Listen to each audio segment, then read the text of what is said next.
My people, waiting happen on a date. What's going on? It's been a minute. I needed to take some time off, to detox, to cleanse myself, especially from the type of energy like we're about to talk about in this video, from the likes of this individual that we're going to talk about today. Sometimes you need that. You need to get away, take a step back, reassess, cleanse, heal, chill, whatever, right? You need some time away. But anyhow, let's talk about this individual and what I've been seeing going online regarding issues, with these Black Americans. Let's talk about this, but watch this. I am not an African. I am a Black American. What that means is that my entire family has come from America. I am the descendant of people that were slaves. That's what that means when I tell you that I am a Black American. That means that the people that have been in my family for generations built this country. That means that my grandfather, who served in World War II, that helped fight and defend this country, and was, by the way, denied GI Bill benefits because he was Black, is a part of the history of this country. I am not Haitian. I'm not Nigerian. I am not from any of these other countries. I am a full-blooded 100% Black American. And what that means is that I will speak on Black American culture in any way that I please, but what I will also do is I will not allow for it to continue to be co-opted by Africans who come here with so many more resources than your average Black American does, try to wrap themselves up in our struggle, our oppression, our history, and try to co-opt every space that we have built for ourselves, like they've done in the destruction of the Essence Music Festival. So don't try to discount what I say and try to pretend that I'm Haitian or I'm not American or whatever. No, I'm 100% Black American.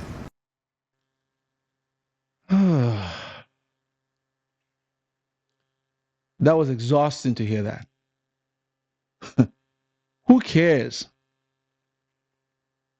The fact that he even felt the need to record this is to me, who cares? Right? He's saying that he's not African. Okay. Like that is supposed to mean something, that you're a Black American. What does that mean? I'm trying to understand. What does that really mean? That you're a Black American and you're not an African. You're not an African. Okay. What's the problem here? That you don't want to identify with success in your country, in this country. See, to be African in America is to be success. To be African in America is to be success, at least most likely success. And which African you know?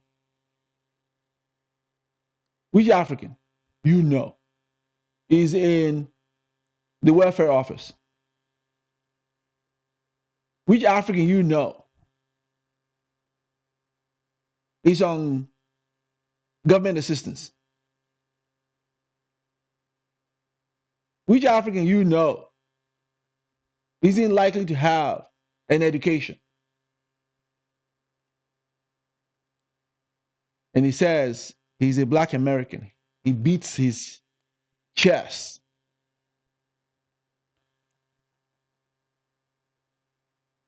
Like that is supposed to mean something. And he includes Nigerian. Why does everyone have to always include Nigerian everything? Okay, so let's talk about Nigerians then. Nigerians are likely, his doctor is likely a Nigerian. His Black doctor. He's most likely a Nigerian. Nigerians are probably his boss at his job. Well, just not just Nigerians, but we're talking about Africans here. His boss is likely a black immigrant. Let's use that. Most likely a black immigrant. When he goes to school and there's a professor who is teaching at his school, he's most probably a black immigrant. That's if he goes to school, though. You know, most of them don't have, especially the black males, black American males, don't have a degree. This is not a shade. This is statistics. So when he says he's not African, is it that he's just saying basically I don't want to align with success? Because Africans in America, according to statistics and data, are success. Africans in America, black immigrants. Let me use black immigrants because not just Africans, because you have Caribbeans in here who are killing it in this country. So black immigrants, because he talked about I'm not Asian. Okay, so he put the Caribbean people in there. Our success in this country. The number of home ownership in America owned by black people in this country are mostly black immigrants. Did you know that? I bet you didn't know that. Go research that up. Black immigrants. A lot of women are rising in terms of home ownership in this country. In that are black immigrants, mostly. So he says he's black American. Okay. I'm trying to understand what the pride in that is. So he's angry about the Essence Festival. That's what is biting him. That's what he's mad about. I don't watch the Essence Festival. From my understanding, it's a thing that celebrates black people, right? Black Americans culture. Okay, fine. That's okay. I'm all for it. So apparently something happened this last Essence Festival where the festival incorporated black immigrants into the situation. I think that's what's going on. And the likes of these guys are upset about this. Can you imagine that?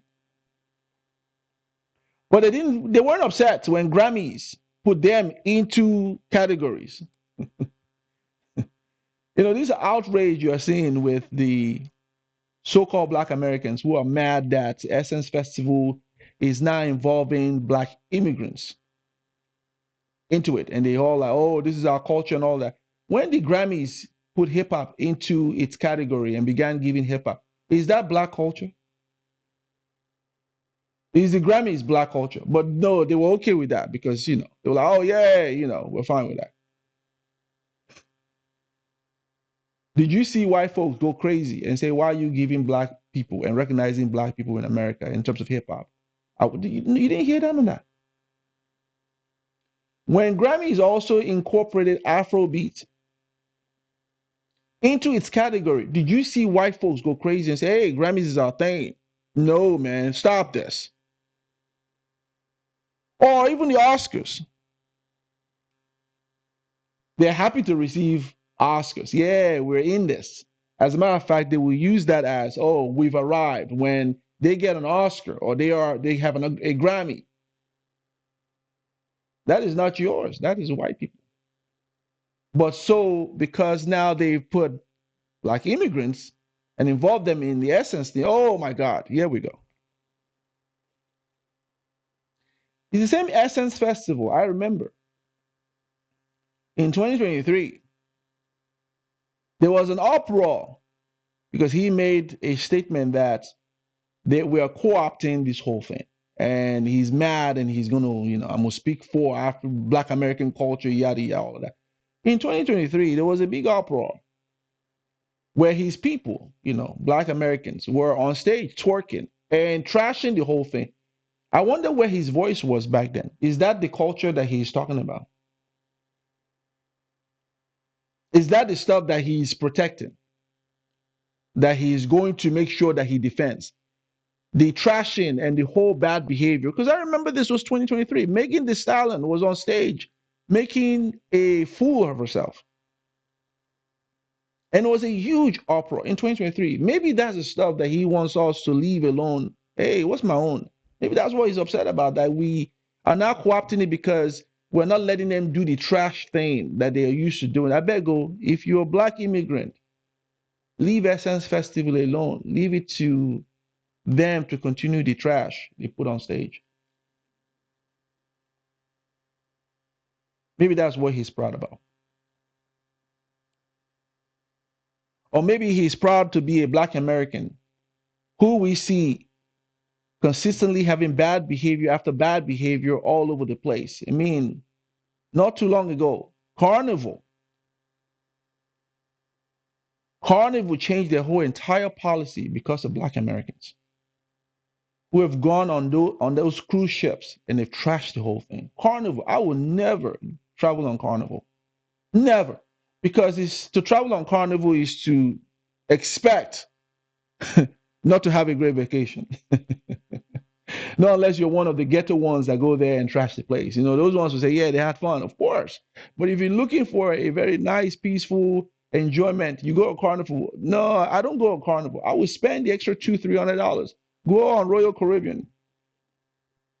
Not going to Carnival. Carnival changed the whole policies because of the trash that black Americans bring on the ship. Can you imagine that for a second? Think about it for a second.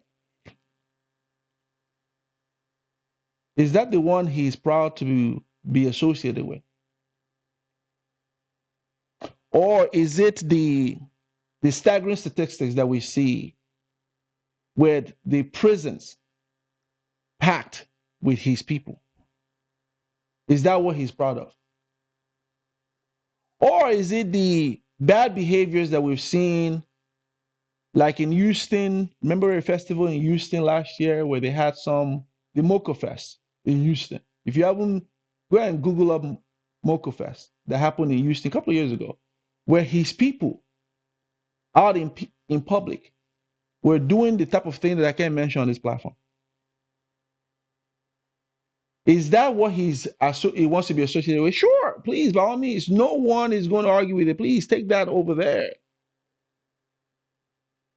Because like I said, to be African is to be the opposite of all of that. Most Africans don't want to be associated with that type of behavior. Most Africans. At least I don't know any Nigerian parents who would tell their children, hey, I need you to go and be part of this. What?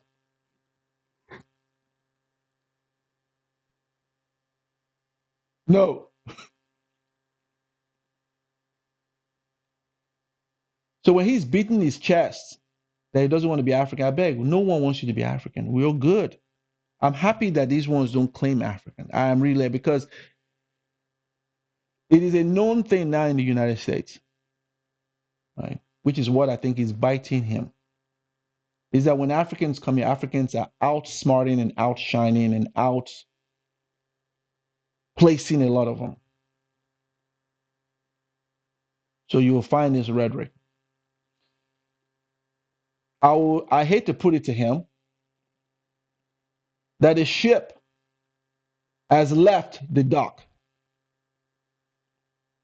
I mean, this stuff he's fighting is a senseless war. You're fighting black people, or black Africans, or black immigrants in this country who are breaking the type of barriers that this country is thankful that they have them in this country.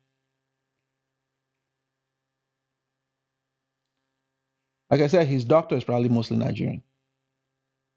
I met this black American girl last year. I remember we were talking. And she talked about she's going to go see her OBGYN. And because she knew I was Nigerian, she said, my OBGYN is a Nigerian. I'm like, really? And she dropped the name of the OBGYN. I'm like, she's the same one that delivered my son. Imagine the odds of that.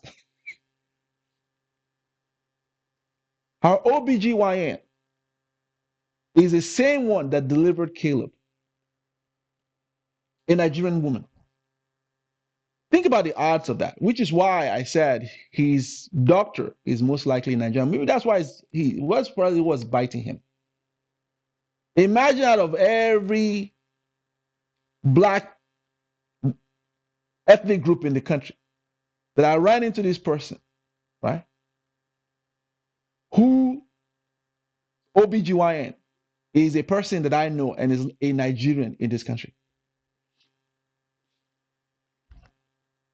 I was speaking to one also about 3 weeks ago, and she said she's never met a Nigerian without an education. She said she has not met one. I was like, yeah, you see me, I was grinning ear to ear. She said she hasn't met one. She said mostly she's always asking when she meets an African or a Nigerian. She's like, how many do you have? So she asked me, how many do I have? I said, I have three. She said, he said, you see? He said she hasn't met one. She's a black American. She has a bachelor's.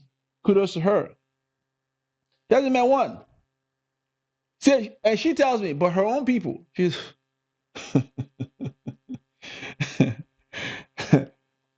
she like, dude, that's a big thing in their culture. It's like,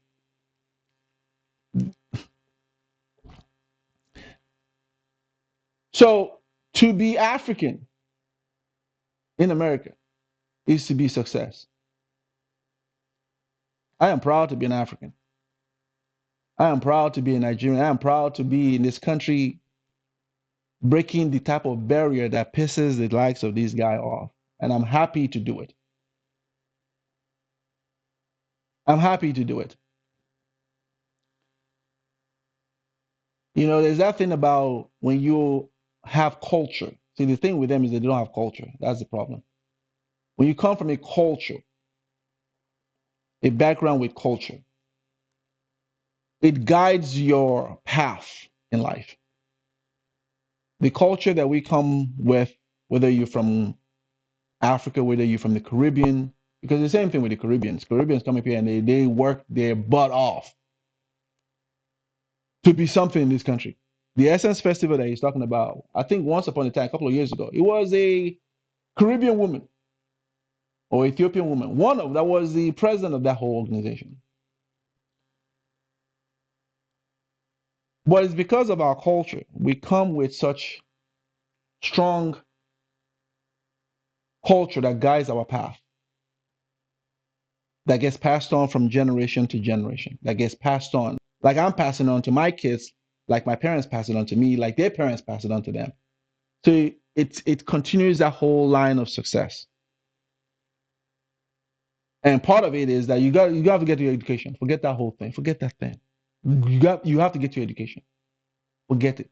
We all can talk about how college degree may not always be, this and that, and you can be successful without it. It doesn't matter. Forget that thing. You have to get one. I remember when I dropped out of school at 21 years old. I dropped out of college.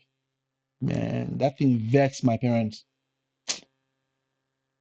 Oh, it vexed them.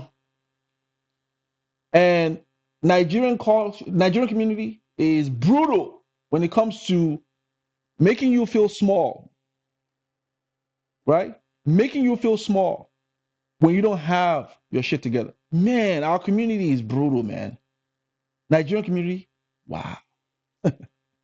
Walk into a Nigerian establishment or parties and you don't have your education and people know it. You're about to find some auntie that you don't know. Like, what are you doing about it? She will tell you to your face. You better go and get that thing and stop playing here. I remember when I went to pursue business. I've been an entrepreneur. Man, I will go to friends' graduation in New York. I'll go to one graduation after another graduation. My parents were never happy with that their own son doesn't have a degree. And then I ran into this one friend of mine who knows me.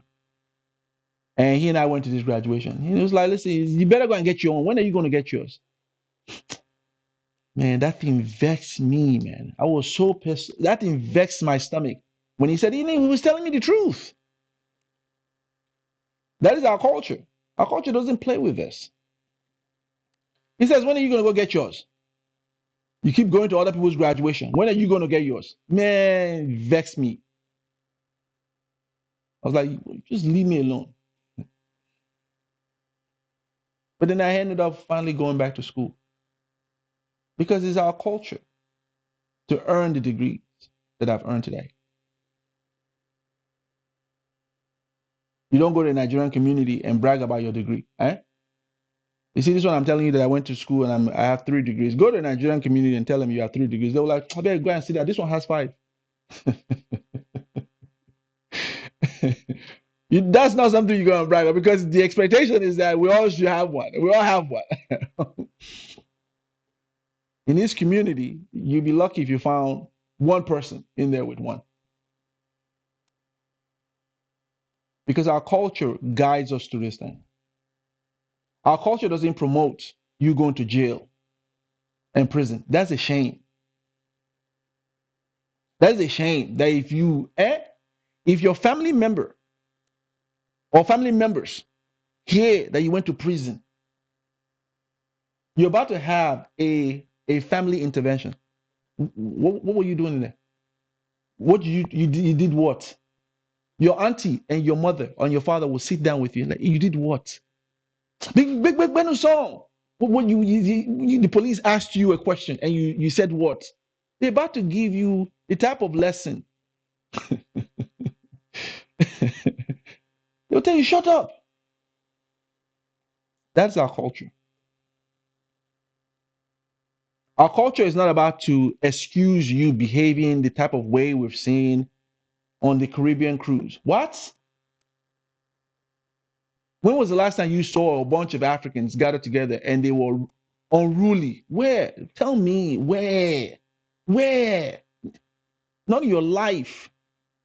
Have you seen that? Which is why most African clubs stay open. They don't close. They don't shut our clubs down. Our clubs are open. Our restaurants are open. If anything, we run out of money. They run out of money and mismanagement. That's why they shut it down. But the fire department doesn't shut them down. But when it comes to Black American clubs, and they don't stay open past 5 years. There's no one here in where I live, in the city I live in, that stayed open longer than 2-3 years. None. Oh, no, I'm lying. There was one. They've been open 10 years. There's one. One. But they finally shut down. They finally shut down because of the same thing. I remember I used to love going there. And once in a while, you will see some of that. But they tried to maintain it, but I guess they couldn't maintain it because they're people's. They always go there and act up. So they lasted 10 years, and kudos to that club. But they finally shut down because of the unruly and bad behavior. Imagine that. Contrast that to the white or Latino clubs. There's a Latino club that I know of here that's been open for 27 years.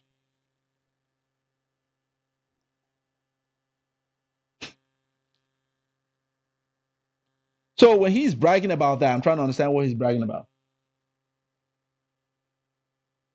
Because if I were him, I would not be bragging about that, because a lot of people are disassociating themselves. I know me. Don't call me a Black American. That's fighting words.